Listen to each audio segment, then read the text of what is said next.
Hello friends, welcome to our YouTube class.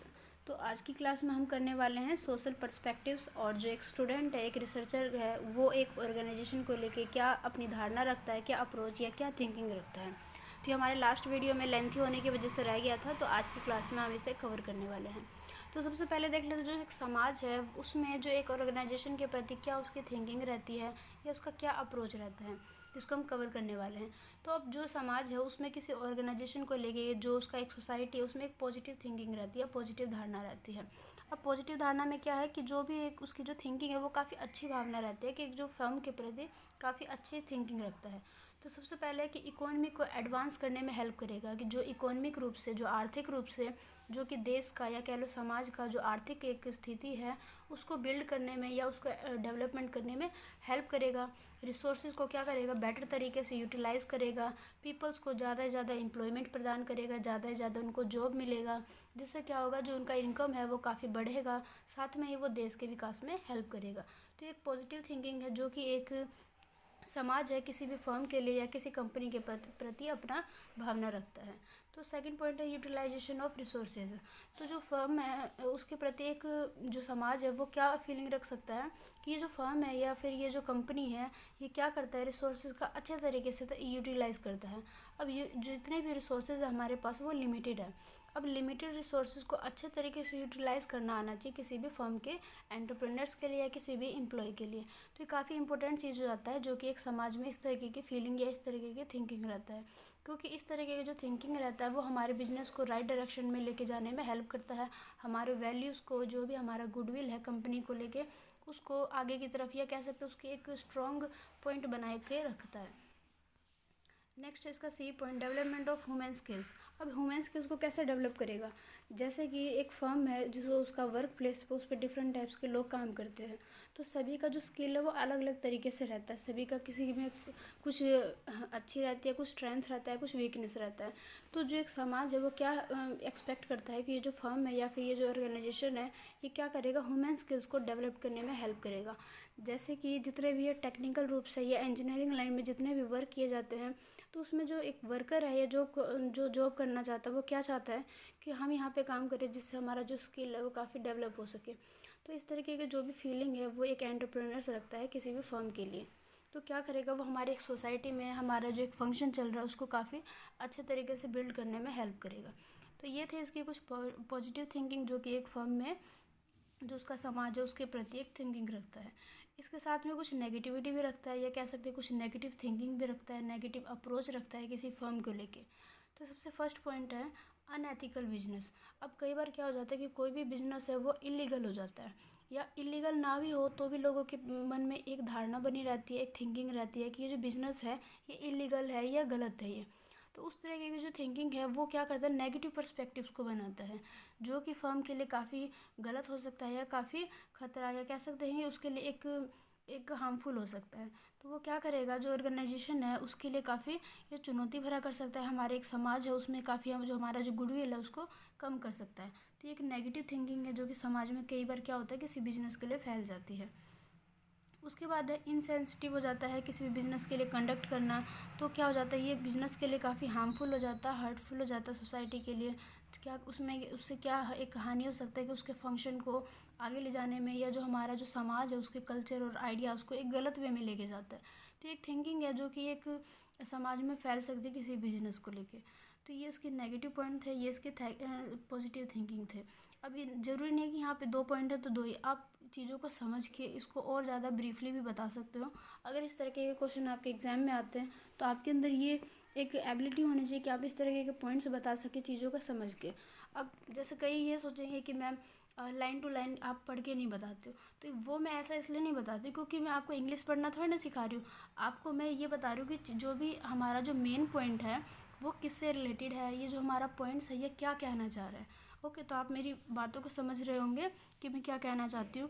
तो इस तरीके से आप क्या कर सकते हो, चीज़ों को अगर आपने डीपली या आप उसको बेसिक तरीके से समझ लोगे कि चीज़ें किससे रिलेटेड है, ये इसमें हम किस तरीके के पॉइंट्स ऐड कर सकते हैं, तो ये आपके लिए काफ़ी अच्छा रहेगा। तो ये इसके कुछ पॉजिटिव थिंकिंग थे, कुछ नेगेटिव थिंकिंग थे, जो कि किसी फर्म के प्रति एक समाज में हो सकता है।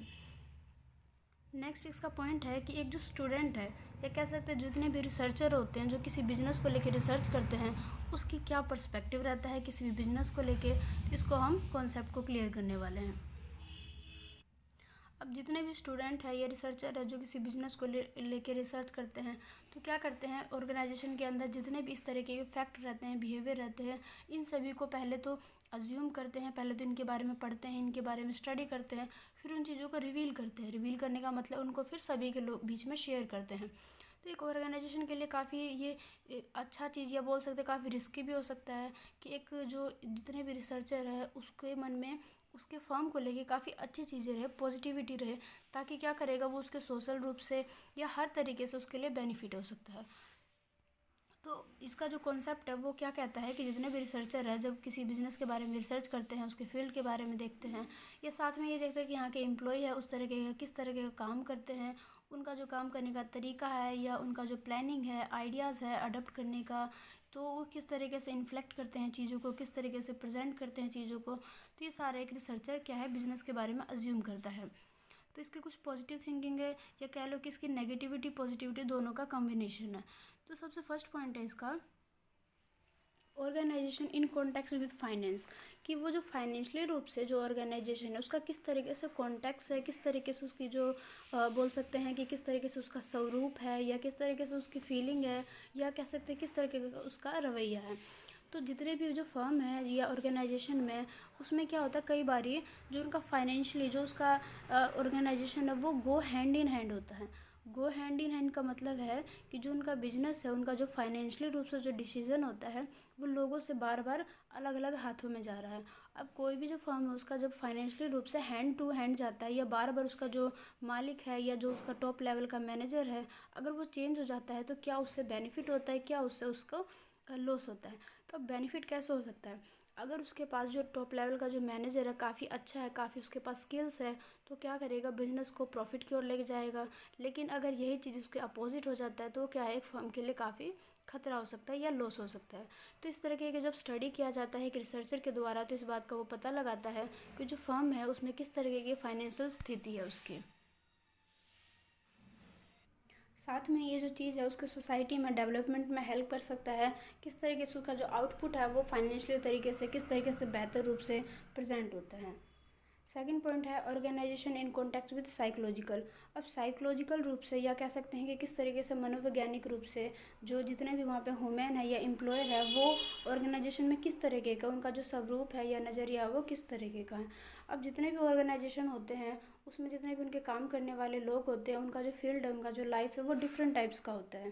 तो एक ऑर्गेनाइजेशन के लिए ये काफ़ी मतलब कि एक बोल सकते हैं कि उसके लिए काफ़ी चुनौती वाला हो सकता है या कह सकते हैं कि काफ़ी उसके लिए रिस्की हो सकता है कि सभी लोगों के साइकोलॉजिकल रूप से उसके पीपल्स के बारे में, लाइफ के बारे में जानकारी रखें, उनके बिहेवियर के बारे में, या जिसके द्वारा क्या कर सकते हैं हम उनके स्किल्स को डेवलप कर सकते हैं, जिसके अंदर जो भी उनकी वीकनेस है उनको हम दूर करके उनके स्ट्रेंथ को और अच्छे से बढ़ा के अपने सोर्सेज को यूटिलाइज करवा सकते हैं, या कह सकते हैं कि हम अपने प्रोडक्ट को बेहतर तरीके से प्रेजेंट करवा सकते हैं अच्छे तरीके से। तो ये जो साइकोलॉजिकल रूप से है जो इस तरीके से मेज़र किया जाता है कि जो भी जितने भी आदमी है या वर्क प्लेस पे जितने काम करने वाले एम्प्लॉय है उनका बिहेवियर किस तरीके का ऑर्गेनाइजेशन को लेके। तो एक जो रिसर्चर है वो क्या करेगा इस तरीके का स्टडी करता है, साथ में देखता है कि वो इवेलुएट करता है कि जितने भी लोग वहाँ पे जॉब कर रहे हैं उनका सेटिस्फेक्शन है या नहीं है अपने जॉब को लेके, या वो पर्टिकुलर जो भी काम कर रहे हैं उनका जो कंडीशन है स्ट्रेस को लेके वो किस तरीके का है, या वो नए नए आइडियाज़ को कॉन्फ्लिक्ट कर रहे हैं या नहीं कर रहे हैं। साथ में जो उनका बिहेवियर है वो जो अदर एम्प्लॉय है जो वहाँ पे जॉब कर रहे हैं उनके साथ किस तरीके का व्यवहार है, या कह सकते हैं किस तरीके का रिलेशन है। तो इस तरीके का जब स्टडी किया जाता है एक रिसर्चर के द्वारा तो उसके साइकोलॉजिकल रूप से बहुत सारी चीज़ों का पता लगाया जाता है। तो एक फर्म के लिए क्या है कि ये काफ़ी अच्छा भी रहता है, जिससे क्या करता है रिसर्चर के द्वारा रिसर्च करके या जो स्टडी के द्वारा पता लगाया जाता है उससे क्या करता है कई बार जो एंटरप्रेन्योर्स है वो उससे हेल्प ले सकता है, या वो कह सकते हैं कि उससे बहुत सारी जानकारी ले सकता है, जिसके द्वारा वो अपने फर्म की काफ़ी वीकनेस को दूर कर सकता है और स्ट्रेंथ को और अच्छे तरीके से बढ़ा सकता है। इसका एक पॉइंट था जो कि काफ़ी इंपॉर्टेंट चीज़ था। नेक्स्ट पॉइंट है इसका कि ऑर्गेनाइजेशन में किस तरीके का सोशलॉजी है, मतलब सामाजिक रूप से उनका जो कॉन्टेक्स्ट है वो किस तरीके का है। अब जितने भी ऑर्गेनाइजेशन है जिसमें काम करने वाले पर्सन है वो डिफरेंट टाइप्स के सोशल स्ट्रक्चर से बिलोंग करते हैं, या कह सकते हैं कि डिफरेंट टाइप्स के कल्चर से बिलोंग करते हैं। तो उनका जो एक नॉलेज है, या कह सकते हैं उनका जो बिहेवियर है वो अलग अलग तरीके का रहता है। तो हमारे लिए काफ़ी जानकारी लेना ज़रूरी हो जाता है कि जितने भी पर्सन जो काम कर रहे हैं उनका बिहेवियर किस तरीके का है, या कह सकते हैं कि वो कितनी ज़्यादा क्रिएटिविटी रखते हैं अपने अंदर में, कितना ज़्यादा नॉलेज रखते हैं अपने लीडरशिप को लेके, कैसे डायनेमिक है, या किस तरीके का उनका जो एक तरीका है काम को लेकर वो किस तरीके का है, उनका जो कम्युनिकेशन स्किल है, या जो भी उनका वर्क प्लेस है उस पर जो काम कर रहे हैं तो उनका किस तरीके का एक कॉन्टेक्स्ट है सामाजिक रूप से, ये काफ़ी मैटर कर जाता है, जो कि एक एंटरप्रेन्योर्स के लिए या जो एक रिसर्चर है वो काफ़ी उनके लिए जानना काफ़ी ज़रूरी हो जाता है। साथ में जो ऑर्गेनाइजेशन है वहाँ पे एक अलग सोशलाइजेशन रहता है, वहाँ पे एक अलग उनका समाज बना रहता है। तो उस तरीके का ये जो एक बिहेवियर है वो काफ़ी इंडिविजुअल रूप से उनको हेल्प करता है लर्न करने में, या कह सकते हैं कि रिस्पॉन्स करने में, कि ऑर्गेनाइजेशन जो सिस्टम है उनकी वैल्यूज़ है, उनका नॉर्म्स है वो किस तरीके का है। क्योंकि इस तरीके के जो वैल्यूज़ है, नॉर्म्स है, जो सिस्टम है, उनकी कैपेबिलिटी को काफ़ी बेस्ट तरीके से आगे की ओर लेके जाता है। तो ये था इसका पॉइंट, जो कि एक सामाजिक रूप से उनका जो कॉन्टेक्स्ट है ऑर्गेनाइजेशन में वो किस तरीके का रहता है। तो इस तरीके का जो उनका कॉन्टेक्स्ट है वो काफ़ी हेल्पफुल रहता है, क्योंकि जो एक समाज बना रहता है एक ऑर्गेनाइजेशन के अंदर, एक फर्म के अंदर, तो उससे पता लगाया जाता है कि सामाजिक रूप से जो उनका फर्म है वो किस तरीके का है, या किस तरीके की थिंकिंग है उनके एम्प्लॉय के बीच में। तो उससे एक जो रिसर्चर है वो इस तरीके की भावना या इस तरीके के जो जो उसकी जो रिसर्च के द्वारा पता लगाना चाहता है न्यू आइडियाज़ को या न्यू इन्फॉर्मेशन को जनरेट करता है, जो कि एक फर्म के लिए काफ़ी अच्छा रहता है। जिससे क्या करता है वो अपने ही फर्म के बारे में और ज़्यादा डीपली नॉलेज लेता है, या कह सकते हैं कि ब्रीफली उसको उस बारे में पता लगता है। नेक्स्ट पॉइंट है organisation in context with anthropology.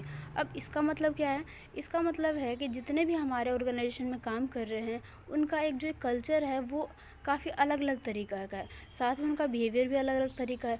तो हमारे लिए ज़रूरी जाता है जो उनका वर्क प्लेस है वो किस तरीके का है, या उनका जो डाइवर्सिटी है वो किस तरीके का आइडियाज़ को अडॉप्ट करने का है। साथ में ये हेल्प करता है कि जो ऑर्गेनाइजेशन में जितने भी एम्प्लॉय है उनका बैकग्राउंड जो है ऑर्गेनाइजेशन को लेके क्या ऑब्जेक्टिव है, इन सभी का पता लगाया जाता है एंथ्रोपोलॉजी के थ्रू।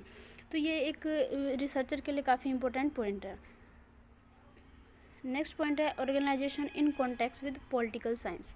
अब पॉलिटिकल साइंस के इस पॉइंट्स के क्या मतलब है इसका, कि जैसे कि पॉलिटिकल साइंस में हम क्या करते हैं, एक पॉलिटिक्स रूप से किसी भी समाज के बारे में, किसी भी देश के बारे में बहुत सारी चीज़ों का पता लगाते हैं। सेम ऐसे अगर एक वर्क प्लेस पे देखा जाए तो एक ऑर्गेनाइजेशन में किस तरीके का उनका एक पॉलिटिकल बिहेवियर है, या किस तरीके से वो रिस्क टेकिंग है, इन सभी का पता लगाया जाता है। साथ में ये देखा जाता है कि कई बार आप देखोगे किसी फर्म में या किसी कंपनी में या किसी वर्क पे एक अलग ही तरीके का ग्रुप बना रहता है, जिसमें एक अलग ही पॉलिटिक्स चलती रहती है। अब वो पॉलिटिक्स क्या करता है, कई बार नेगेटिविटी भी लाता है, कई बार पॉजिटिविटी भी लाता है। तो ये फर्म में किस तरीके से हेल्पफुल या कह सकते हैं फर्म के लिए कैसे ये गलत है, ये देखते हैं। सबसे पहले political science field special relevance in the organisation with rising political opinion and notion among group of employ. अब जो जितने भी एम्प्लॉय काम कर रहे हैं वहाँ पर उनका एक ग्रुप बना रहता है। साथ में क्या कर सकता है, एक लीडरशिप को के जो कॉन्सेप्ट है उसको बिल्ड करने में हेल्प कर सकता है। साथ में जैसे कई बार देखोगे कि जितने भी कंपनी है वहाँ पे एक अलग एम्प्लॉय का यूनियन बन जाता है। अब यूनियन बनना तो नॉर्मल चीज़ है, अब ये कोई फॉर्मल चीज़ नहीं है कि जहाँ पे हम यूनियन जनरेट कर सकते हैं। अब यूनियन का बनना, ग्रुप का बनना एक नॉर्मल चीज़ है जो कि किसी भी वर्क प्लेस पे आप देख सकते हो। तो साथ में क्या कर सकता है, ये हमारे वर्क फोर्स को डेमोक्रेसी रूप में या किस तरीके से सोशलॉजी रूप से हमारे लिए हेल्पफुल है, या इनके अंदर क्या क्या मेथड्स हो गए, किस तरीके के पॉलिटिक्स एक फील्ड एक कॉन्सेप्ट है वो किस तरीके का रहता है, ये सभी एक रिसर्चर के द्वारा पता लगाया जाता है। साथ में ये हेल्प करता है, ये फाइंड करता है कि जो पीपल है वो किस तरीके का नॉलेज है, किस तरीके का जो पावर है वो एक्वायर करते हैं या किस तरीके का अडॉप्ट करते हैं अपने अंदर। साथ में ये उनके पॉलिटिकल बिहेवियर को जानने में हेल्प करता है कि वो किस तरीके से डिसीजन मेकिंग में जल्दी से अपनी तेज़ी या अपना मंदापन दिखाते हैं, कॉन्फ्लिक्ट करते हैं इन चीज़ों के बारे में। साथ ही ये दिखाता है कि जो उनका जो ग्रुप डिस्कशन है उसमें कि उनका जो बिहेवियर है वो काफ़ी इंटरेस्टिंग वे में जाता है, कि किस तरीके की इसमें चीज़ें इंक्लूड रहता है। तो ये इस पॉइंट्स के द्वारा इन सभी का पता लगाया जाता है जो कि पॉलिटिकल साइंस के अंदर आ जाता है किसी भी ऑर्गेनाइजेशन के स्वरूप में। अब नेक्स्ट पॉइंट है इसका, जैसे इकोनॉमिक रूप से किस तरीके से हेल्प करता है। अब फर्म में जितने भी जैसे प्रोडक्ट बनाए जाते हैं या प्रोडक्ट का किस तरह से डिस्ट्रीब्यूशन होता है, उनका कंजप्शन होता है, चाहे वो गुड्स हो चाहे उनका सर्विसेज हो, इसको किस तरीके से एक फर्म जो है वो इकोनॉमिक रूप से हेल्प करता है, उनका जो इकोनॉमिक रूप से एक जो कॉन्टेक्स्ट है वो कैसे हेल्प करता है। Also it takes the help of economic in areas is labour market dynamic. साथ में ये क्या करेगा, एक लेबर जो मार्केट है जो कि एक रोज़गार प्रदान करता है उसमें हेल्प करेगा, प्रोडक्टिविटी में हेल्प करेगा, जो ह्यूमन रिसोर्सेज है उनको फोरकास्टिंग बनाएगा, मतलब आगे की ओर ले जाने वाला बनाएगा, बोलते हैं ना जैसे स्ट्रेट फॉरवर्ड वाला बनाएगा। कॉस्ट में हेल्प करेगा, जैसे कॉस्ट को कम करेगा, जिससे क्या होगा जो बेनिफिट हो गया एनालाइज करने में चीज़ों को, साथ में बजट करने में हेल्प करेगा। सिमिलरली क्या करेगा, the economic condition of a country have long lasting. साथ में क्या करेगा, जो भी उनका कंट्री है उनका जो इकोनॉमिक कंडीशन है उनको काफ़ी अच्छा तरीके से लॉन्ग लास्टिंग बनाएगा, काफ़ी इकोनॉमिक रूप से उसको स्ट्रेंथ बनाएगा। तो ये एक ऑर्गेनाइजेशन का एक इम्पैक्ट होता है जो कि उसको इकोनॉमिक रूप से हेल्प करता है। तो हम कह सकते हैं कि जो इकोनॉमिक है एंड ऑर्गेनाइजेशन को हैंड इन हैंड। तो जो हमारा ऑर्गेनाइजेशन है उसमें इकोनॉमिक रूप से भी हैंड इन हैंड होता है, बट इन सभी के बावजूद ये जो एक इकोनॉमिक रूप से काफ़ी हेल्पफुल हो जाता है। साथ में ये भी पता लगाया जाता है जो कंपनीज़ है या जो फर्म है वो इकोनॉमिक रूप से जो हेल्प है या करता है या नहीं करता है, या किस किस तरीके से अपना रोल निभाता है। तो इस पॉइंट्स के थ्रू इन सभी बातों का एक रिसर्चर के द्वारा पता लगाया जाता है। ये हमारा पॉइंट था जो कि हमारे इकोनॉमिक्स कॉन्फ्लिक्ट था किसी भी ऑर्गेनाइजेशन में, कॉन्टेक्स्ट क्या होता है इसके लिए लेकर। तो ये पॉइंट हमने क्लियर कर लिया। नेक्स्ट पॉइंट है हमारा organisation in context with engineering. अब इंजीनियरिंग के फील्ड को लेकर क्या कॉन्टेक्स्ट रहता है एक ऑर्गेनाइजेशन में। जैसे कि जो हमारा एक वर्क प्लेस है वहाँ पे कई बार क्या होता है कि एक ऐसा प्रोडक्ट रहता है जिसमें काफ़ी इंजीनियरिंग काम का ज़रूरत पड़ता है, ये कह सकते हैं काफ़ी उसमें इंजीनियर भी इन्वॉल्व रहते हैं। तो ये क्या करते हैं हमारे ऑर्गेनाइजेशन में, जो भी एक रिसर्चर है जो स्टडी करता है कि उनका जो एक फील्ड है उसमें इंजीनियरिंग का क्या क्या एक टॉपिक है या उनका एक क्या काम है, काम को लेके क्या उनका मेजरमेंट रहता है, या वो काम को किस तरीके से प्रोडक्टिविटी के रूप में रखते हैं, ये सभी मेज़र करने में हेल्प करता है। साथ में ये क्या करता है हमारे वर्क को डिज़ाइन करने में, या जो भी हमारा जो एक वर्क जॉब का जो एक प्रोफाइल है उसको डिज़ाइन में हेल्प करता है। साथ में ये लेबर रिफ्लेक्शन में हेल्प करता है कि वहाँ का जो लेबर जो ग्रुप है उनका एक किस तरीके से रिलेशन है, इन सभी को पता लगाने में हेल्प करता है। साथ में जो ऑर्गेनाइजेशन बिहेवियर है is dependent on engineering for this technical jobs, कि आज के टाइम में जितने भी टेक्निकल जॉब्स किए जाते हैं उसमें एक इंजीनियरिंग का क्या क्या फील्ड है, या कह सकते हैं कि उनका किस तरीके से डिपेंड रहता है उनके बिहेवियर में, इन सभी को काफ़ी इंपॉर्टेंट रोल दिया जाता है एक ऑर्गेनाइजेशन में। तो एक रिसर्चर इन सभी का पता लगाया जाता है कि जिस फर्म के बारे में या जिस ऑर्गेनाइजेशन के बारे में वो रिसर्च कर रहे हैं कि उनका जो रिसर्च वाला जो एक ऑर्गेनाइजेशन है उनका किस तरीके से स्वरूप है एक इंजीनियरिंग फील्ड को लेके, या इन सभी को जो भी हमने अभी पॉइंट्स क्लियर किया है।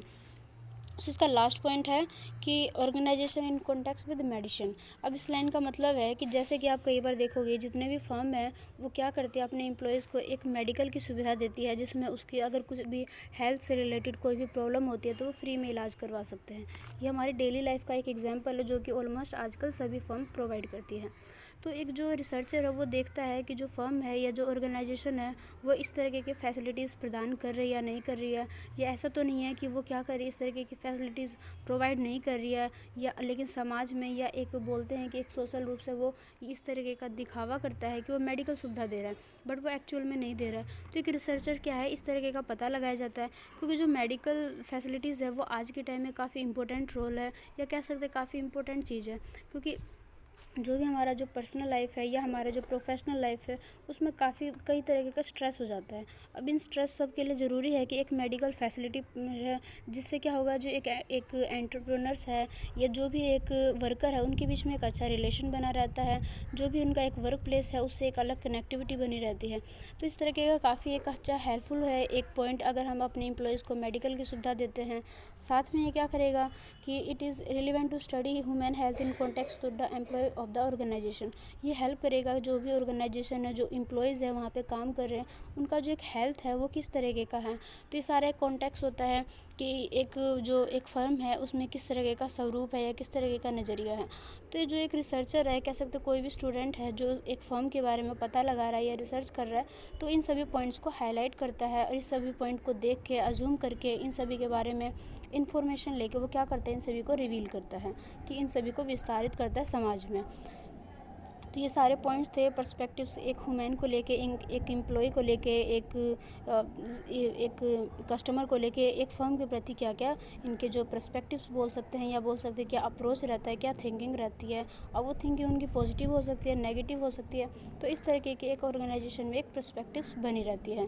तो एक एंटरप्रेन्योर्स को क्या करना होता है, इन सभी को बना के रखते हुए आगे लेके जाना होता है। तो आज के पॉइंट में हमने इन सभी को क्लियर कर लिया है।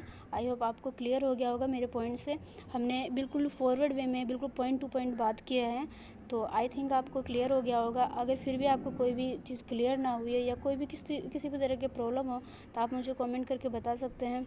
साथ में ही one very important thing is कि अगर आपको इस तरीके की किसी और सब्जेक्ट के भी आपको इस तरीके की वीडियो चाहिए, तो आप मुझे कमेंट करके ज़रूर बताएं। साथ ही एक चीज़ और कि अगर आपको वीडियोस के लेके, अगर आपकी भी जैसे हमने लेसन किया है कि हमारी पॉजिटिविटी या हमारी नेगेटिविटी कैसी रहती है, सेम ऐसे ही अगर वीडियोस को लेके आपकी जो भी पॉजिटिव थिंकिंग है या जो भी नेगेटिविटी है कि वीडियोस में ये इम्प्रूवमेंट होना चाहिए या इस तरीके की वीडियोस होने चाहिए, तो आप मुझे सजेशन के रूप में ज़रूर बताएं। तो मैं इन सभी का वेट करूँगी कि आप मुझे सजेशन दें, या किस तरीके के आपको वीडियो चाहिए किसी और सब्जेक्ट के। तो मुझे मैसेज करना ना भूलें। साथ में आपको वीडियोस अगर क्लियर हुआ हो, या फिर आपको वीडियो समझ आया हो, तो वीडियोस को लाइक, शेयर एंड सब्सक्राइब करना ना भूलें चैनल को। तो नेक्स्ट जो हमारी वीडियो जिसमें हम फॉर्म्स ऑफ बिज़नेस करने वाले कि बिज़नेस में किस किस तरीके का फॉर्म्स रहता है, या हम कह सकते हैं कि जो एक बिज़नेस है वो हमें देखने में तो लगता है कि एक बिज़नेस है, लेकिन वो उसके अंदर जो है वो किस तरीके से सोल प्रोप्राइटर्स है, या हिंदू अनडिवाइडेड फैमिली बिजनेस है, पार्टनरशिप है, कोऑपरेटिव सोसाइटी है, जॉइंट स्टॉक कंपनी है। तो इन सभी को हम अपने आने वाली वीडियोस में क्लियर करने वाले हैं। सो वीडियोस के साथ बने रहें, चैनल को सब्सक्राइब करना ना भूलें, और ज़्यादा से ज़्यादा के साथ शेयर करें, ताकि इस तरीके के मोटिवेशन मुझे मिलता रहे और साथ में आपको भी चीज़ें क्लियर हो। तो मिलते हैं अपने नेक्स्ट वीडियोज़ में। सो तब तक के लिए टेक केयर एंड सजेशन और कमेंट करना ना भूलें।